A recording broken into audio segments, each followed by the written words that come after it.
The following podcast is brought to you by the Johners Podcasting Network, found exclusively at WrestlingWithJohners.com.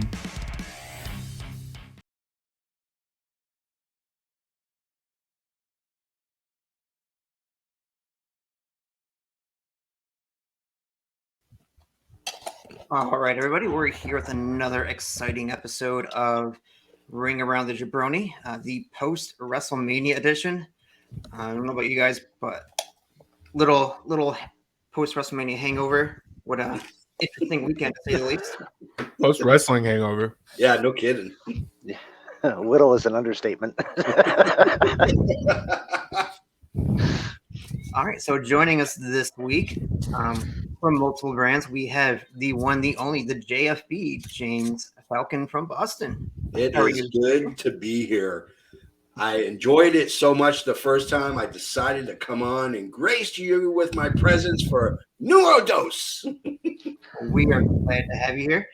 Of course, from the Meltdown on Facebook, we have Jeff Chadwick. How are you today?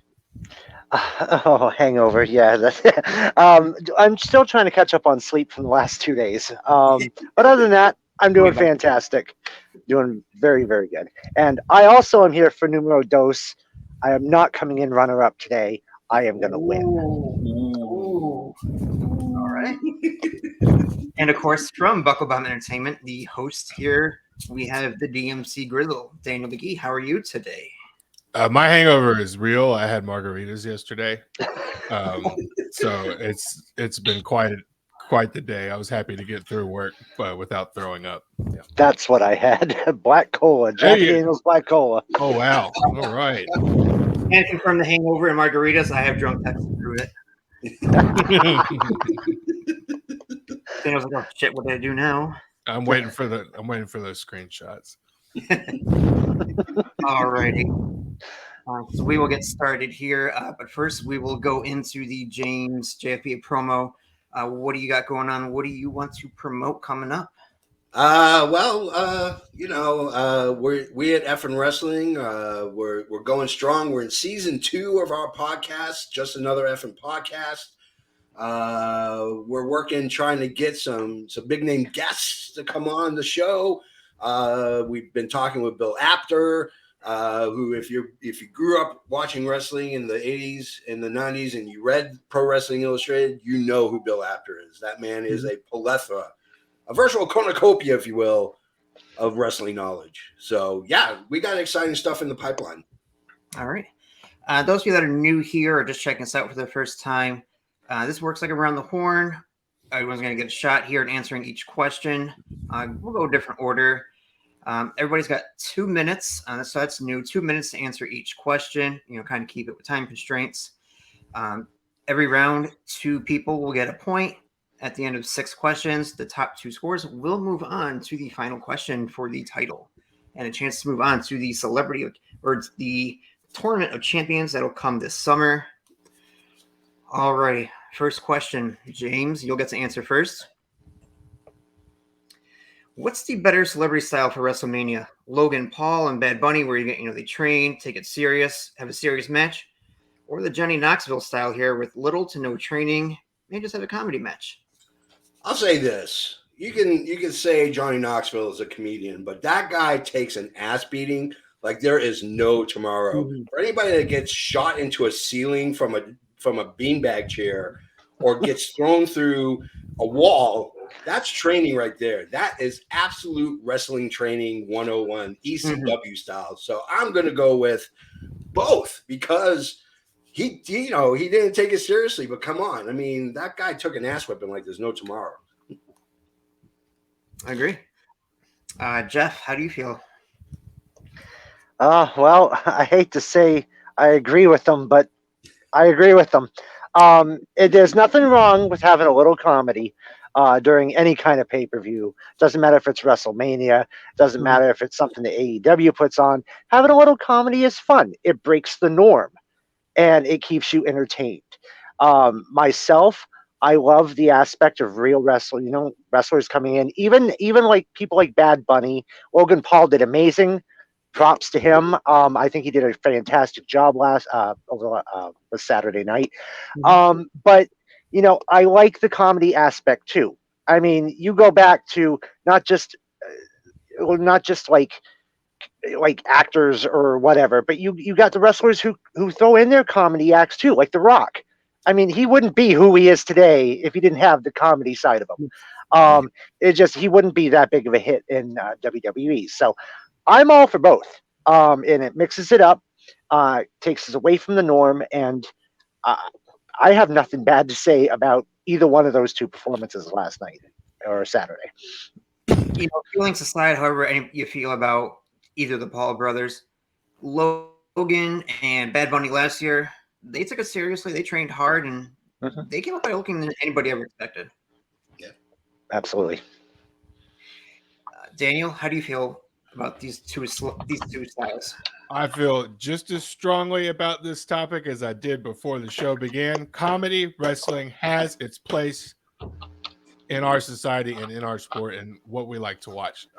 It breaks everything up in the show, especially if you're really into a very serious storyline that just got paid off with a 25-minute match, and then I want to see Sami Zayn get smacked in the face with a giant hand. That's tell me you didn't have a good time. All around, you watched an amazing wrestling match, and then you saw something like that. So it's a strong comedy wrestling vote for me, even though it has nothing to do with my feelings about Logan Paul, who can eat my shorts personally, but that's fine. He's a popular guy. Good for him. And he did take it seriously, so I give you props for that also. So obviously we're all about, taking wrestling seriously, but you have to have the other side. You have to have the lighthearted aspect of things, just as something to compare what you just saw to. You've been watching all this Roman Reigns stuff go down for 2 years and everything like that, and then you can compare that to something you watched for 10 or 15 minutes that was really okay, that was cool. So that they both help each other out immensely. And come on, we all popped when we saw Wee Man body slam Sami Zayn. I mean, come on, it was amazing. Care what you say, Brian. I jumped out of my chair when I saw that. Oh yeah. All right. Points. We'll go with Daniel with a point here for actually answering the question with a one way or the other. Giving props to the comedy. Got to know how to play the game. Point for Grizzle. And I think we'll give a point to Jeff on this one for going explain just a little bit more than you, JFB. But you can play from behind. I know you can come back and pull this one out if you want. Oh, no doubt. I'm the underdog, man. All right. You'll go first on this question here. Yes, okay, that was the right one. Okay. What's a better future for the WrestleMania? 2 nights of 4-hour wrestling or 1 long afternoon and night? Well, both have its perks.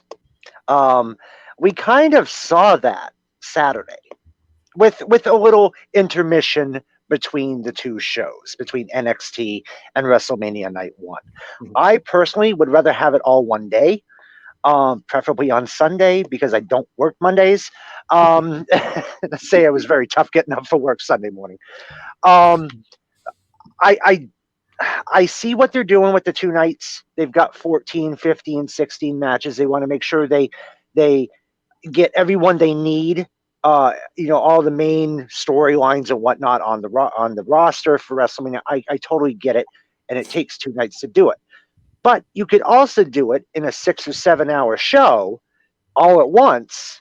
Have a little break in between or something, a half an hour break in between, and then do part 2.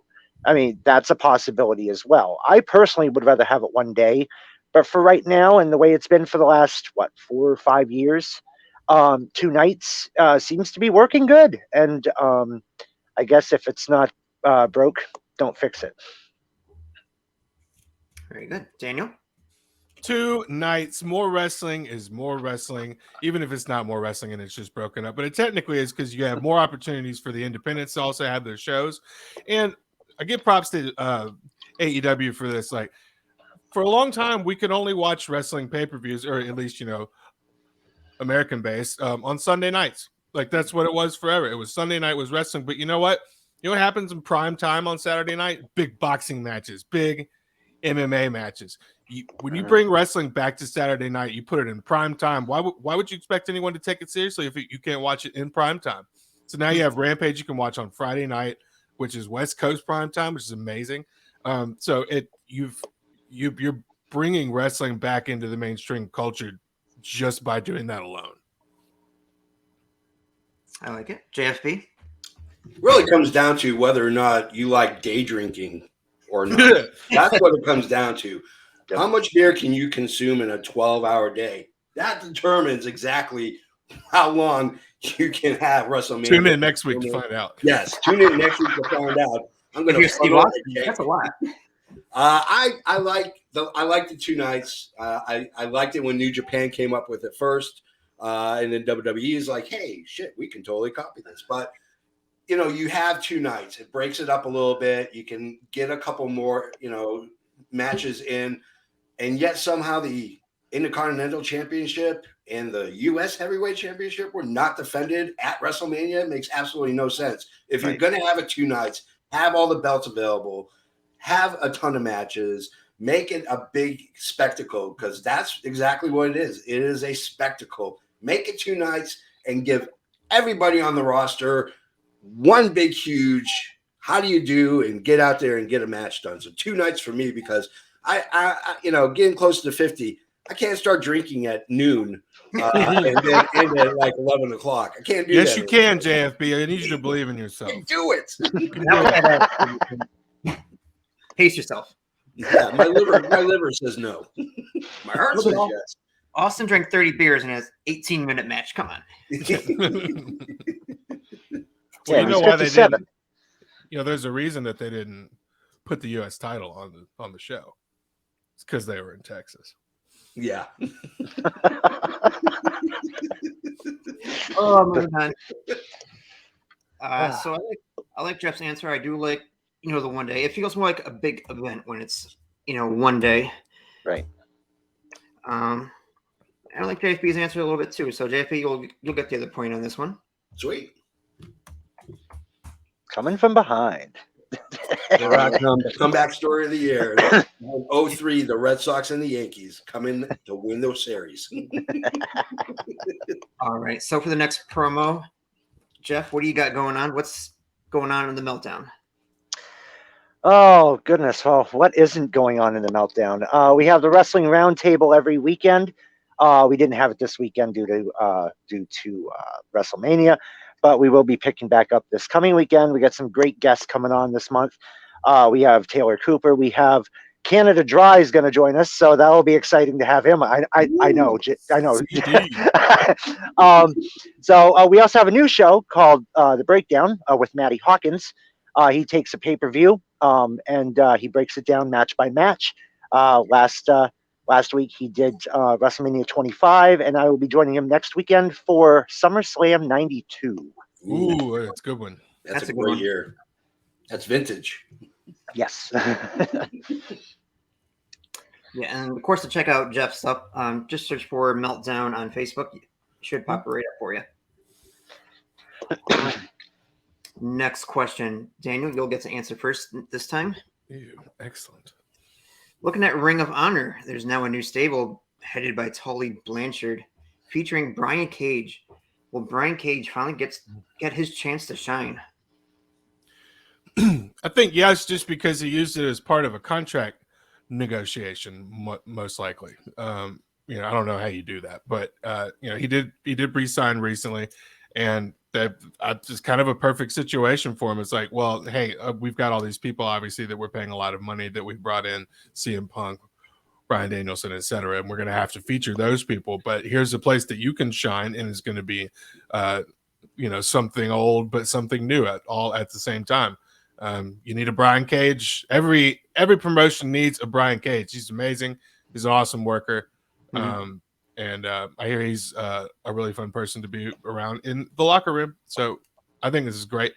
I think he will get a chance to shine. And I think we're going to see some pretty cool matches with him. And I love the pairing with Tully. It's great. Yes. James. He's going to shine when he gets to the WWE.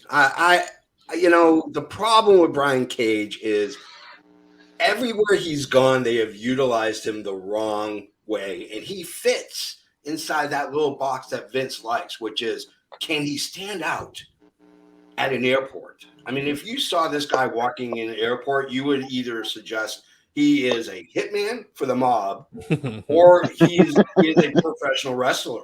And you would either approach him and say, please don't kill me. Can I have an autograph? Are you a professional wrestler? I like the fact that he's on Ring of Honor. I like the fact that he's with Tully. Is he going to shine? He didn't shine in AEW. Tony Khan has proven he doesn't know what to do with Brian Cage. Get him into WWE, polish that turd into a diamond, and let him run amok and decimate and destroy Roman Reigns. Because who's going to beat Roman Reigns at this point? Nobody. Until Brian Cage gets there. My God. That's what I'm going with. Good answer. Jeff? Why do I bother? No. I don't follow Ring of Honor, and I haven't for a while. But I mean, obviously, I know who these people are. Brian Cage was not utilized in AEW, and it's a shame because he's one hell of a talent. And let's see what they do. Let's see what Ring of Honor does, and having Tully Blanchard, a well-known horseman, in his corner. We've seen what he's done as manager before with FTR. I don't see anything different with Brian Cage. I think he'll take him on to good things. But I do agree with JFB that the box, Vince's box, is where he needs to be. And a lot of people will probably throw shade at us for saying that, but it's the truth. I mean, Vince likes his big guys, and what better than to have Brian Cage? He could be one of the only ones that could take out Roman Reigns. Who knows? And Give me Brian versus Bobby. Oh, that would be a good one too.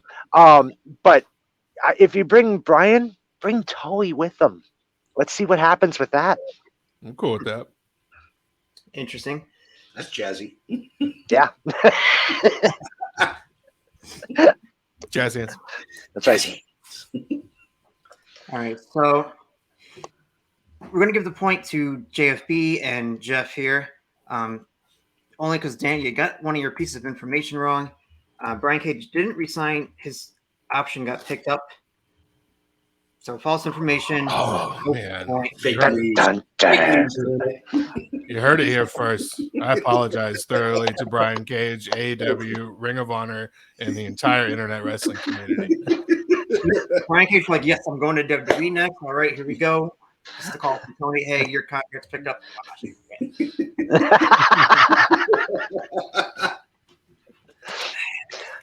All right.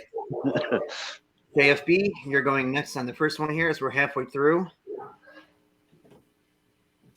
Did NXT Stand and Deliver get overshadowed by being on the same day as WrestleMania Night 1? Absolutely. Again, it comes down to how much alcohol can you consume in one night. And to put Stand and Deliver, which should have been by itself on Friday night, okay, they should have had it separate. It completely overshadowed it. Now, I'm not saying that night one was by and far better than NXT Stand and Deliver. I thought night one actually wasn't that great. I thought Stand and Deliver was a really solid pay-per-view, top to bottom. But it's night one of WrestleMania. It's the showcase of the Immortals. It's the wrestling. It's their Black Friday. This is how Vince gets into the black. He works in the red for the rest of the year until WrestleMania, when all these people come and spend a tremendous amount of money and puts WWE in the black. And this is their Black Friday. This is their Christmas, So yeah, I mean, don't put NXT. The future is in the youth. The guys you're seeing now on NXT in the next year are going to be the next stars in Raw and SmackDown and whatever they do with the brands. Don't overshadow them. Don't squish them. Don't suffocate them. It was horrible. I felt bad for NXT. I really did. Jeff? I absolutely think it was overshadowed. And this is the reason why. What time did it come on? 1 o'clock? Yeah. I was still at work. Come on. I was still at work. And they had a 2-hour pre-show for WrestleMania for what? A whole bunch of talking. Yeah. They could have knocked it down to 1, had NXT Stand and Deliver on at 4 p.m. And that would have given us 4 p.m. to midnight of nothing but WWE wrestling. That's what they should have done. Night 1, sorry, I thought night 1 was better than night 2. I have to say that, JFB. But I absolutely do. They had an amazing card. I didn't actually get to see it till this morning. But it was an amazing, amazing pay-per-view. Ciampa, wish you the best of luck and wherever you go, buddy. So Stand and Deliver was actually my pick over the whole weekend, over WrestleMania. So yeah, I definitely thought it was overshadowed. Daniel? Can we have takeovers back? Do you This was remember 37. takeovers? This was 37. You remember those shows that were really good? Yeah. They were all so good. I mean, okay. So I will say that finally in the last few years, WWE has now acknowledged that there is something called pro wrestling, and it may or may not be taking place 5 feet away from where we're also having sports entertainment. So, but I don't think also that they did it because they're like, well, we're going to get the people that would be watching the collective to come over and watch NXT Stand and Deliver. And honestly, the people that would watch that would go watch all the GCW stuff would probably be more interested in watching NXT guys than watching SmackDown. Yeah. So I don't know what the purpose is. I mean, this was the kickoff show. I mean, it happened earlier, and that's why there were no matches on the kickoff show. I think in their mind, they thought that this was just going to open up the day of wrestling. And yeah, some people are at work, and I think the people that are going to sit on their couch all day and watch wrestling aren't watching that. So I feel bad for them because they have some super talented people there, and that show's actually come a long way ever since they've changed in only a few short months. So I mean, I don't look at everyone on that show now and go, okay, yeah, you were a volleyball player and now you're a sports entertainer. Like, what? How much? Some of these people are getting pretty good, and the characters are developing. And give me takeovers back. Thank you. This just proves that Vince McMahon day drinks. Yes. Yeah, it's a proven fact. That guy has a bottle of whiskey in this desk, or hidden behind a Tyrannosaurus Rex skull. Just saying. That's why I would hide it. Secret stash. Secret stash. It's proven fact 89% of people who have a dinosaur skull in their office have a bottle of whiskey in that bottom drawer. Yeah. Mm-hmm. Yep. I have a running theory that Chuck Norris and Vince McMahon are secretly best friends. You think about it, it makes a lot of sense. Oh, yeah, it does. I mean, that right there, that's good for the point. Yeah. And JFB for the other point. So, all right, Daniel, it is time. What do you got going on? Well, I really want to take this time to tell every one of you to go support your local wrestling scene.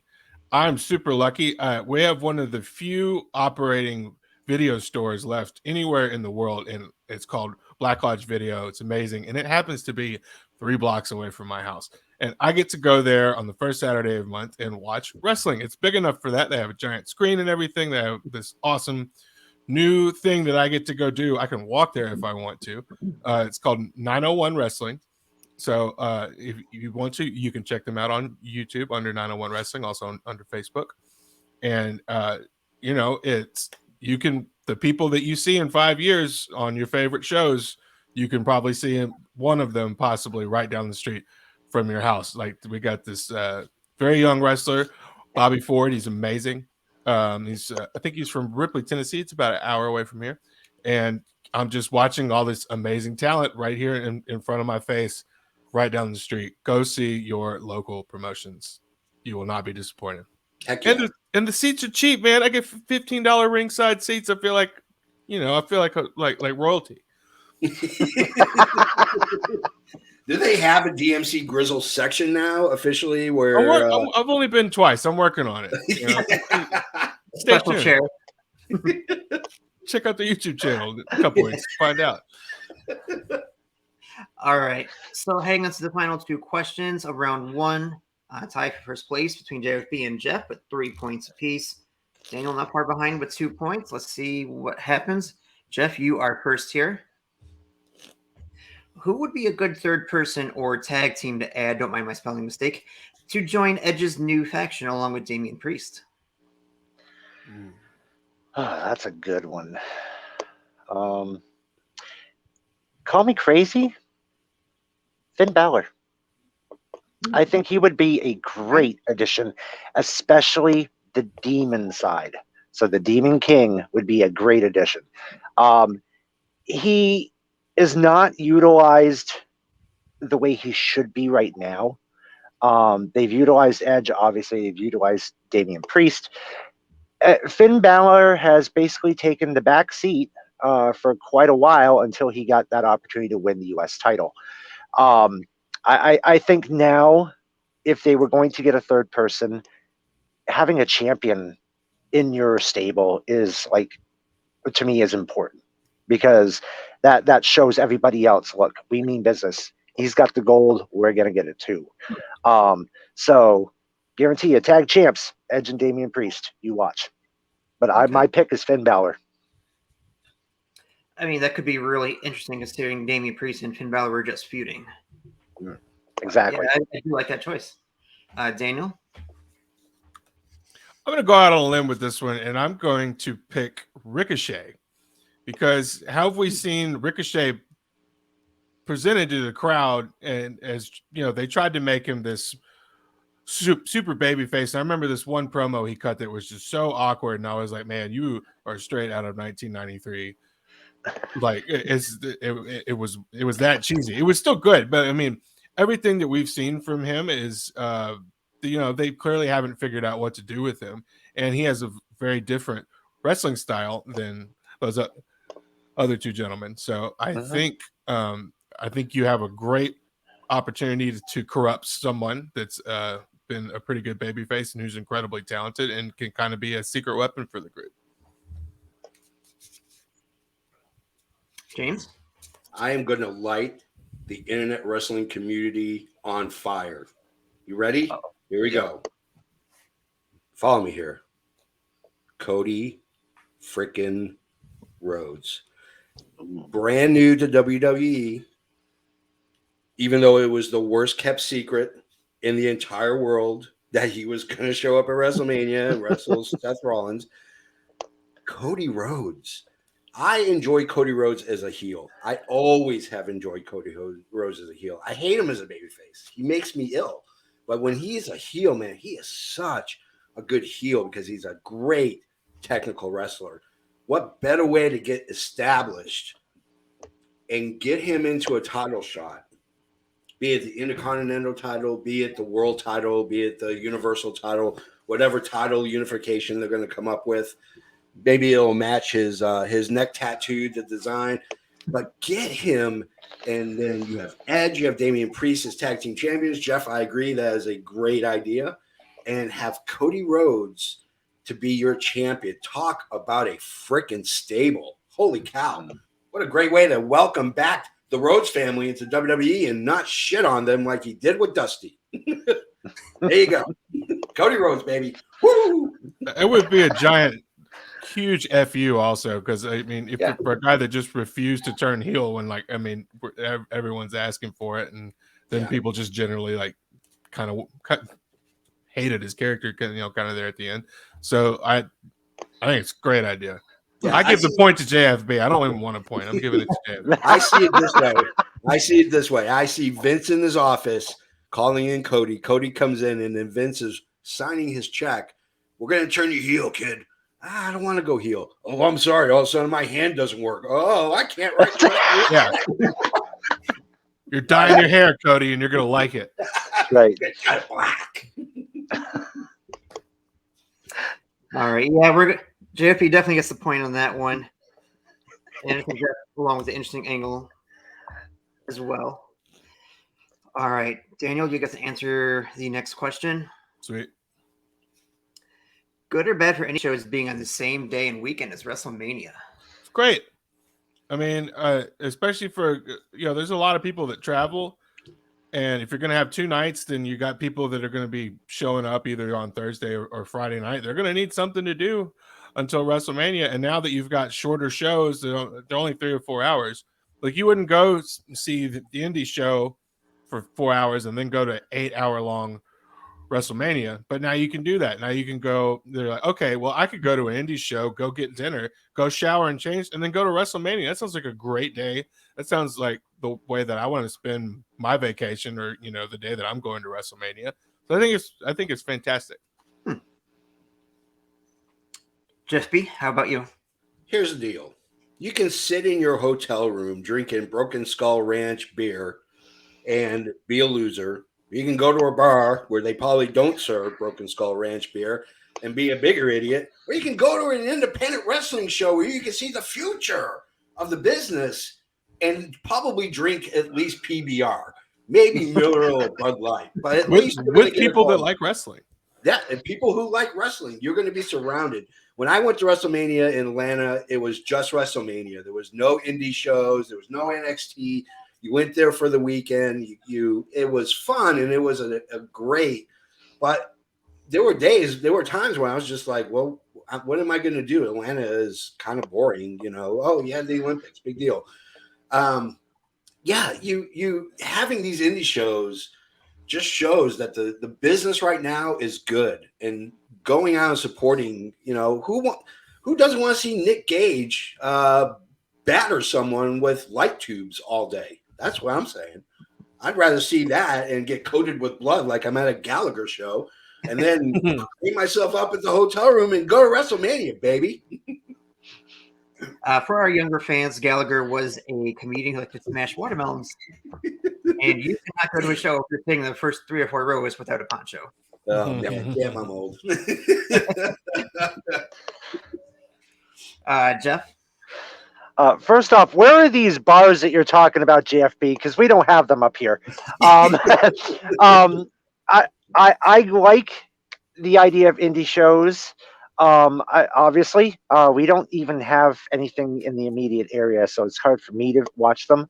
But I have seen a few in my time, and they're definitely worth watching. Now, WrestleMania weekend, it would be hard to have them on the weekend. You know, maybe a Friday. You know, have a 3-day weekend going, Friday, Saturday, Sunday, watch your indie show live on a Friday, go enjoy WrestleMania on Saturday and Sunday. You know, it's a great time, you know, don't, even with or without the lager that he's trying to talk about. But it just seems like if an indie show was to be basically the same time as WrestleMania, it would take a hit. I'd want to make sure that they would be acknowledged and known, you know, so people can watch them instead of, you know, having them sit back and be like, well, where is everybody? You know, it's a Saturday night. And of course, have it on the night before, you know, have them do a big show the night before. That way they can, you know, go out and perform for us as well as the people on TV that we see every week. So having it the same day would not be a good idea. But having it maybe Friday might possibly bring in a few bucks for them. Okay. All right. I think Daniel hit the nail right on the head there. So, Daniel, you'll get a point. Oh, no. Sorry. That was 3. Damn, I wasn't going to say anything. I was looking at it like, what? Scoreboard malfunction. The correction was stopped. And we're going to go with Jeff on the last point, you know, making me feel old. The Gallagher reference there. Oh, that was me. That was JFB. He did the Gallagher reference. If you make the Gallagher reference, Jeff, you get the point. Okay. All right. So JFB and Jeff, you guys will go into the final round. Daniel, you're more welcome to sit around and watch. Well, I'm watching. Jeff, you got the high score today. Do you want to answer first, or do you want JFB to answer first? This is a rivalry that's been going on for quite a while, buddy. Last time I had them answer first, and I ended up losing. I'm going to choose to answer first this time. All right. Could it be beneficial to WWE to hold WrestleMania 40, which is in 2 years, as a multi-city event like they did in WrestleMania 2. Absolutely. I've been wondering why they haven't done this since WrestleMania 2. I mean, WrestleMania 2, they were in 3 locations. They were in New York, Chicago, and LA. I don't know why they haven't done it since then. I think it's a great idea, and something as big as the 40th year would be really cool to see that. And, you know, have a few matches at this location, a few at that one, just like they did back then. I think it's a great idea. You get more fans to come to the show. It's not just the 40 or 50 or 60,000 that's at one show. You're going to get triple that because you're in 3 different locations. So that's more money for WWE. I think that's a great idea. Promote it. Book it, Vince. Do this. Let me So tell I didn't you mean to why. steal your line. Let me tell you why they haven't done it since WrestleMania 2. It is a logistics nightmare to be able to run 3 shows simultaneously with 3 different feeds going into one central location to put it on your TV screen. It is a logistic nightmare. But we live in the decade. We live in the year where streaming is, you can stream the Olympics, for freaking Christ's sakes. I mean, you literally can watch bobsledding and then flip and switch to the biathlon. And I mean, that's what is incredible. Yeah. You know what? Get as many of these as you can. In fact, not only nationally, we can do international. We're talking NXT UK now can be involved on WrestleMania weekend. You can have NXT. Open the forbidden door, get some Mexican wrestling in. You have the opportunity to really hit the nail on the head and just flourish, and you can go to cities that aren't going to win Super Bowls, like Dallas or Philadelphia, or you can go to places that aren't going to win the Stanley Cup, like Vancouver. Got it right in there. Go to places where the sports teams suck and they have a huge stadium that's not being used for anything because they're all home playing golf. Oh, man. I think you're digging a hole. Come at me, guys. You come at me. This is awesome. Freaking Cowboy fans. Those Cowgirls looked amazing, though. Come on. That was incredible. That's a great way to open a show. That's my funeral right there. I'm going to have the New England Patriots cheerleaders come out and do a salute for the JFE. I can't escape it. Every single life situation that I'm in, almost every single day, someone has slipped in a Cowboys joke somehow at one point. It's really great. I have one idea for this, since you're talking about the multi-cities thing. You own the rights to the World War III concept. Yeah. So why don't you have 3 battle royals start the show? And then the winners of those battle royals, you put 2 of them on jet planes and fly them to Madison Square Garden for the main event of night 1. Wow. I'm telling you, like you have time. You got plenty of video packages to make it take longer if you need to. And you do the whole thing. You show them coming in on for the helicopter or the jet landing or whatever like that. It'd be so cool. And you do it with the women because you never had a women's World War III match. Just listen, if Deion Sanders can play baseball and football in the same damn day, if Tony Stewart can race NASCAR and IndyCar in the same day, my God, you can get someone from Canada to America like that. It's not like he doesn't have a jet. This is Vince McMahon. He's got multiple jets. We got jets. All we need is 2. All right. So to crown the champion here, JFB, you were winning. You had good solid points, both back and forth, and then you insulted my Eagles. Oh, jeez. After we beat your Patriots in the Super Bowl, nonetheless. So Jeff, you got a winner today. Took a gamble. Yeah, play to the audience, yo. Hold on. I'm the champion today. Oh, God, it's so good. Cheap heat will not be rewarded on this show. You see this, JFB? This could have been yours. That's all right. I already won once. I'm coming back for Tournament of Champions. I'm going to roast your ass like a marshmallow at a Girl Scout convention. Oh my God. Ooh, all right. All right. Well, stay tuned. 2 weeks will be our next episode. We'll run something different next Monday, possibly. Until then, stay tuned. Have a great day, everyone. Champ.